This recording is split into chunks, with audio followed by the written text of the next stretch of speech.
to Blending and Mending. On the episode today, we have the wonderful Rudashni Peters. And part of the engagement today is Radashni and I having this conversation rewind 5 months ago. And we thought we have to bring this into the podcast and we need to share her story. So very excited to have Rudashni with us today. Just a bit of background with regards to Rudashni. She has a background in social work, focusing specifically on child and women abuse. She's got over 24 years of corporate experience in an HR space and learning development. She is a executive facilitator and moderator. She's a business coach. And what I loved about Rudashni's bio is she said, most importantly, I'm a mom and I'm a stepmom. And I want to ignite women. I want women to share their stories and be empowered. So Rudashni, thank you so much for joining us today and for being on the podcast. Thanks, Chantal, and what a pleasure it is to be part of this journey with you. I recall our conversation, when you spoke about starting this journey and your thoughts and the anxiety about just starting, and here we are. You started, and today just reflecting on what has been done so far. What a beautiful opportunity and what a great moment for so many women and others to tune into your podcast. So thank you for the opportunity. Thank you so much. So our episode today is, for me, an interesting topic because I do think it might be a bit controversial for some. So Rudashni is going to dive into her story, but just to create a bit of context, Rudashni got married, second marriage in December. And in the January, her and I had a connect and we spoke about our holidays, we spoke about the wedding, we spoke about the day. And part of that conversation, we started chatting through this point of having to change your surname and I'm putting inverted commas, some women don't change their surnames when they get married with a first marriage. And for me, this was just such an interesting concept because where does this fit in? Is it as important as the first time? There's just so many questions around this for me. So Radashni, I'm going to ask for you to share parts of your story. Let's get to know you and then let's get stuck straight into, do I change my surname again, second marriage?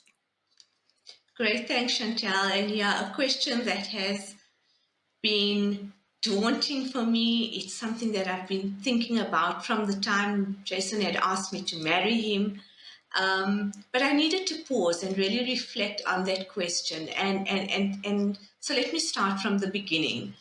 I needed to ensure that I closed my chapter of my first journey of marriage. And that journey was closed respectfully and with absolute love for each other, and more important, for each other's well-being, knowing that we've shared a lifetime together from the age of 14 until about 8 years ago. So that's a long time to have been with my first husband, but also knowing that we would continue to be part of each other's life, not just because of our kids, our 17-year-old special needs kid and our 20-year-old kid as well, but because of that beautiful bond that we had. So for me, that first chapter was all around, choosing courage over comfort. And today our relationship remains a very strong relationship. And as I went into the second marriage, my thinking was, here's a stranger that has come along, who I've now serendipitously fallen in love with. And a new chapter has begun. I wasn't even looking for a partner at the time, but as life would have it, things happen. You meet people. The greatest plans of mice and men never ever fall into place. And I met Jason, a beautiful story of two people who were really tuned into each other's souls more than anything else at the right time. It was a time to dare bravely and rise stronger. And after 7 years of being together, we finally tied the knot in December last year. Stunning. And the initial conversations before the wedding was around the surname, that question which you spoke about earlier. And so to change or not to change the surname, that is the question, right? And that inner voice was running havoc. And I think I told you about that as well.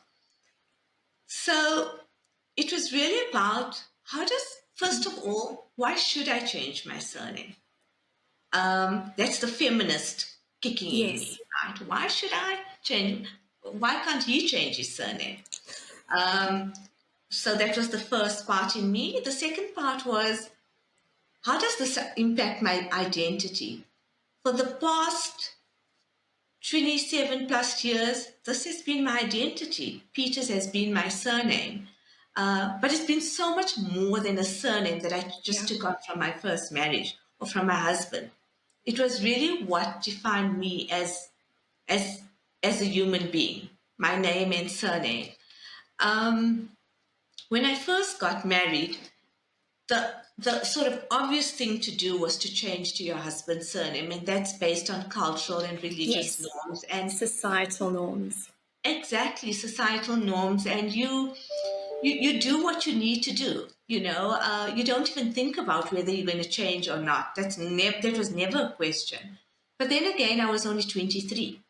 Okay. This year, I turned 50, and different questions are going through my mind. I've grown so much in the process. So why should I change my surname?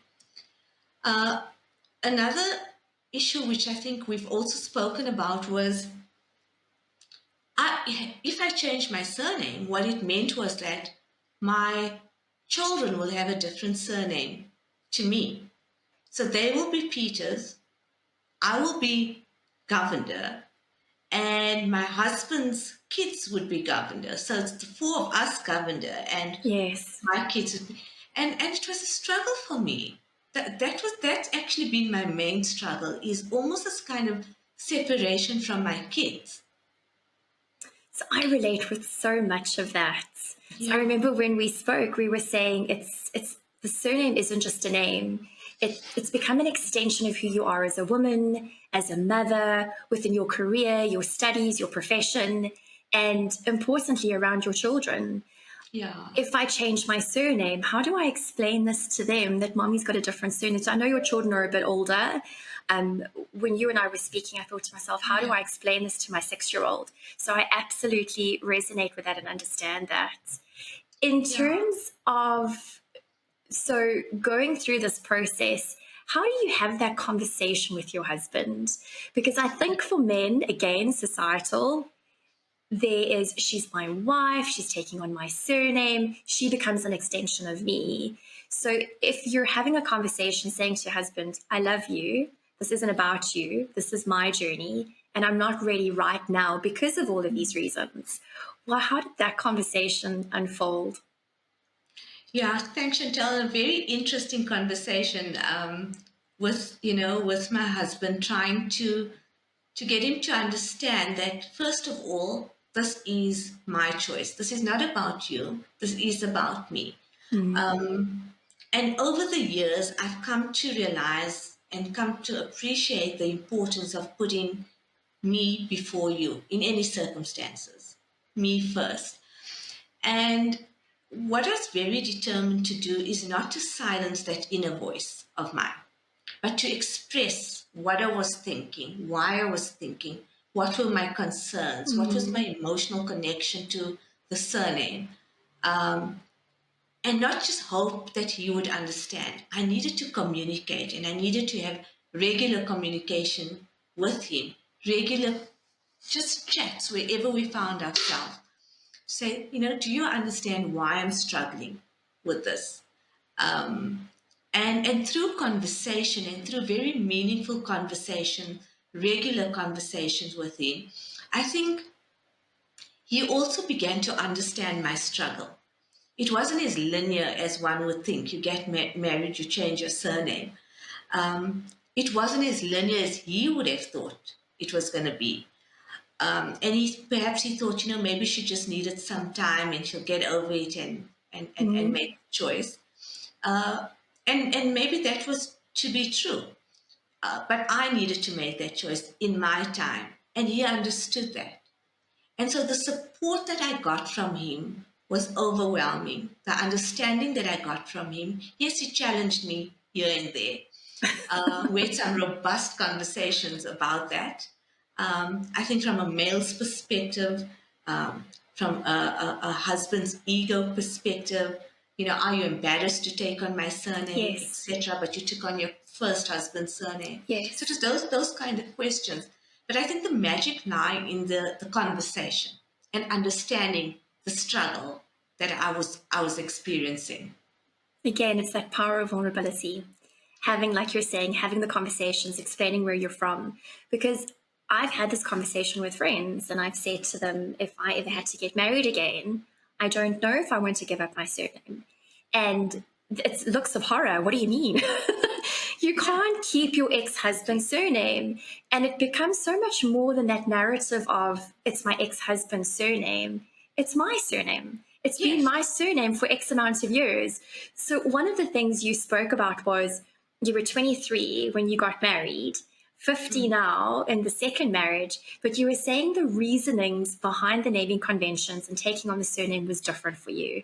If you had to reflect, what stands out to you now at the age of 50 where you know this is potentially something that you're thinking about doing, you might not be ready now?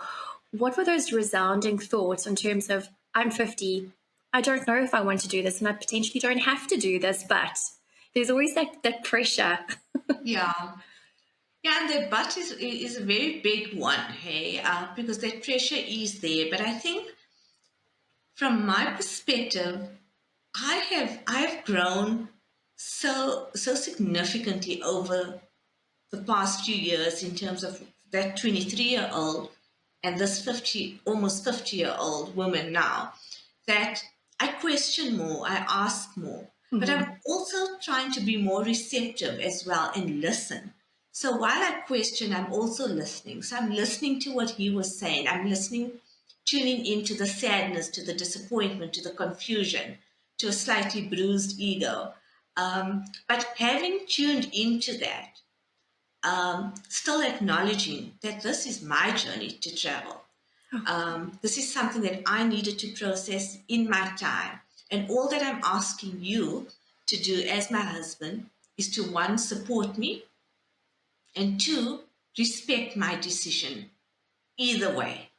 That was the two asks of Jason. Give me the time, respect my decision, whatever the outcome is. And that's where we landed about a month ago, Okay. and he was good with that.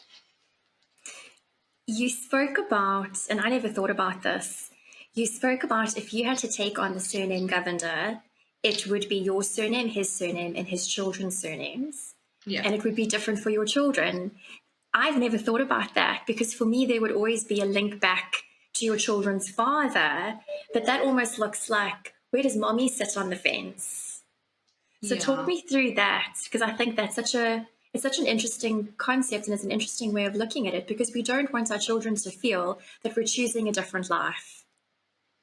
Absolutely, and that is just such a struggle because, but what I realized also, Chantel, is that, you know, I fully understand the difficulty in getting married and keeping your ex-husband's surname. So finally that landed for me. Okay, that could be a bit selfish, um, but but what do I really want? What do I need? And then I thought, okay, what would make sense is to change to my maiden surname, Yes. which The default back to what we know.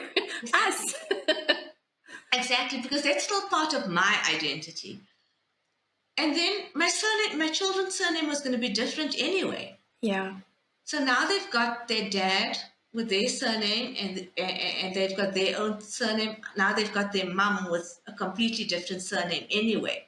So it's already a kind of separation, Yeah. as it stands. And my 20-year-old is an adult now. The special needs one wouldn't know the difference, but the big one, the older one, is an adult now, so I can have that conversation with him. And he can understand that. He Yeah. can understand that, yeah. I think part of my struggle was also when Tristan and I had these conversations, because it's absolutely come up, and he'll look at me and say, are you going to keep it? Will you become a Dennis? What about if you just go back to Rose? So we've absolutely unpacked that too. But one of my aha moments was with Mila being a girl, she might decide to take on a different surname when she gets older and she gets married. Yeah. So it's almost creating this friction in your home right now to keep the peace and to hold on to what family represents. Again, going back to that identity, your fundamental values. And then in 20 years' time, there's a shift. So yeah, it's interesting. Where is the right and where is the wrong? Yeah, and that's the thing, I guess there's no right or wrong. Either way you go, for me it's more the journey that you take to get to that point, and to be deliberate about that journey, and just don't make decisions based on what people expect of you. Make decisions that you go to bed with each night and you can be at peace with yourself, that you know you've made the best decision for yourself. It's something that you're at peace with. Yeah. And for everyone. So you spoke about readiness and saying to Jason, just give me time. Yeah. Where are you now in terms of this journey? So you said you had some conversations about a month ago. What are the conversations looking like today in your home? Okay, so the conversations have shifted significantly in the home. And the shift was completely unexpected. So about a month ago, I woke up. Before I did this, the week before that, we had a conversation, and I asked Jason, how do you feel about, these conversations that we've been having? And he said, I decided that I'm not going to ask you that question again about when are you changing your surname. And he said it with absolute authenticity. And he said, because what I've realized is that when you are ready, you will do it. You don't need a reminder from me. You don't need to be questioned by me. I get you. I understand where you're coming from, and I'm going to respect that. Sure. And for me, that was another aha moment. The struggle that I've been through, my ongoing communication and conversations with him, finally landed for him as well. And I still had the choice. And for me, there's something powerful about choice and having that choice. And a month ago, I woke up and I took a drive to the shop. And from the shop, I took a drive straight to Home Affairs. There was no planning involved here. And I would never, ever drive to Home Affairs at 10 o'clock in the morning. No. Not in South Africa. Or 4 or 5 o'clock when you know what it looks like.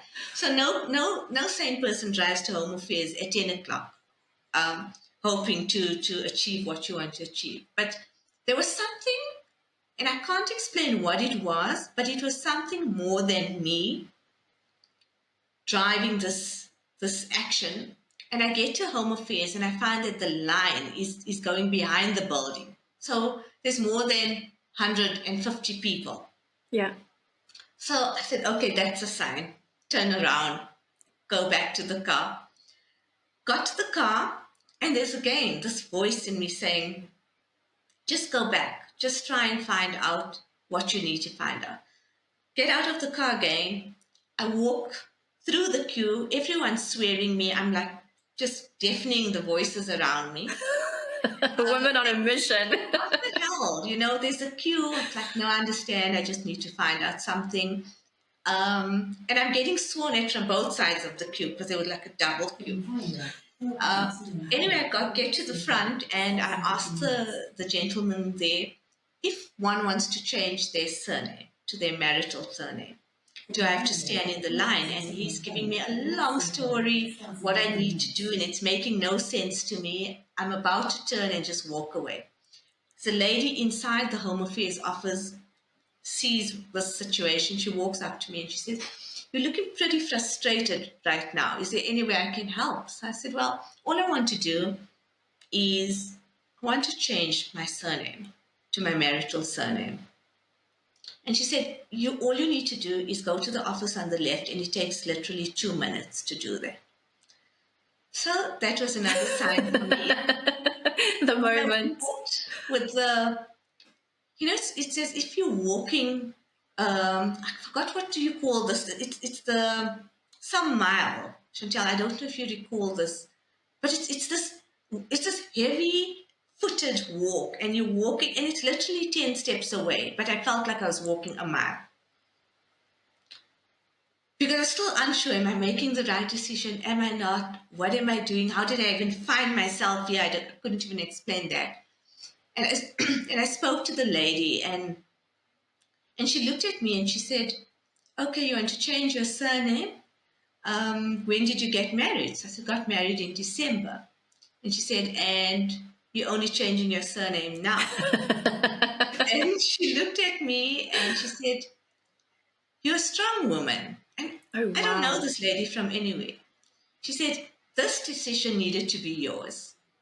Now you're going to be at peace with yourself. And it's like, what has just happened here? That's incredible. Honestly, I could not understand this. I could not understand what was going on. And she's just had a whole conversation with me about the importance of choice and how we grow up and decisions are made for us. Decisions are made on behalf of us. And then you get married and decisions are made on behalf of you by your husband. And the assumption that you're just going to change your surname the moment you got married. And she said, all she said is, I'm very proud of you, my darling. You're doing the right thing. Now he's going to be happy, but more importantly, you're going to be happy. And that for me was so true. It wasn't about his happiness. Yes, his happiness is important to me, but it was about my happiness. Absolutely. And on the system, it is now changed. Stunning. Well, congratulations, Mrs. Govender. Thanks, Chantal. Thanks. Yeah, it was a long journey, but it was a necessary one. So I need to know, just because I'm so quizzy, is when you got home, how did you say this to Jason? Like, how did you break the news? Well, at home affairs, I asked them if I could get a printout of the change on the system. And the lady said, unfortunately, no, they don't do printouts. They need to, I need to go and make a new ID, etc., etc. And I thought, no, that's going to take forever. I needed something immediately, but not just something verbal. So I asked her, can I take a photo of the system, the change on the system? And her response was, I'm so sorry, we're not allowed to do that at all. Okay. And then she said, and then basically she said, well, I can see how much you want to do this. And her response to me was just, I'm just going to take a quick walk. Whatever happens, happens. And yeah, I was able to grab a screenshot of the photo, cropped it, sent it to him before I got home. He hadn't read it. He hadn't checked his WhatsApp. And when I got home, I said, did you check your WhatsApp? And he says, no, it's not really. He says, go have a look at it. And I think for the rest of my life, I will never... So I've known Jason for 8 years, and I've seen many expressions on his face. This expression was priceless. Oh. This was absolutely priceless because I know what it meant to him. Mm-hmm. But it was almost an expression of the utmost of appreciation for him, but an appreciation as well of you know what, I stayed in the struggle with you. I was here with you. I respected you. You needed to make your own decision. The fact that you've made this decision now just makes my soul smile. It was that kind of an expression. And it was a beautiful, beautiful moment. I really love the story. And I think for me, again, there's so many aha moments in what you shared today. It's having those hard conversations, having the vulnerable conversations with your partner. But it's your partner stepping into that arena with you, right? And understanding where you're understanding where he's at, and he's saying to you, I'm giving you the time that you need. Yeah.